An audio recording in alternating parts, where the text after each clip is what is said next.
일제강점기 강제동원 피해자 배상 문제와 관련해 우리나라 재단이 배상금을 지급하기로 한 정부 방침이 논란이 되고 있습니다.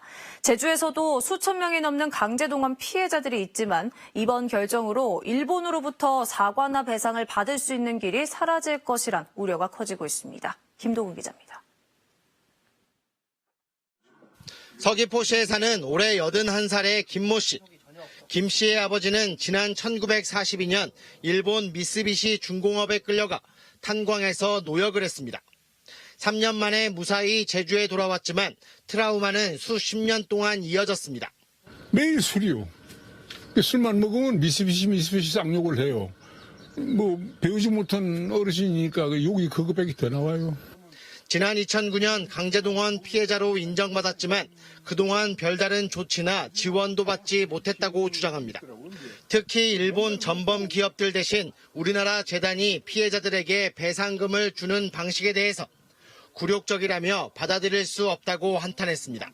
너무 굴욕적이고 일본에서 배상을 받아야지 왜 한국에서 돈을 만들어서 유족한테 그걸 주느냐. 그건 말도 안 해. 순서가 뒤바뀌었어요. 문제는 앞으로 추가 소송도 어렵다는 점입니다.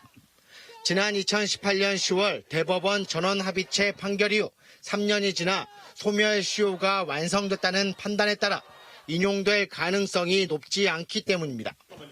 일본으로부터 사과나 배상을 받을 길이 사실상 사라져버린 셈입니다. 사실상 일본 기업이나 일본 정부로부터 사과를 더 이상 받지 않겠다. 한국 정부가 그 역할을 하지 않겠다라는 선언이기 때문에 어려워진 거고요. 소송도 역시 막혀있기 때문에. 일제의 최후 항전지로 불렸던 제주에서 일본 등으로 강제 동원된 제주도민은 최소 5천 명이 넘을 것으로 추정됩니다.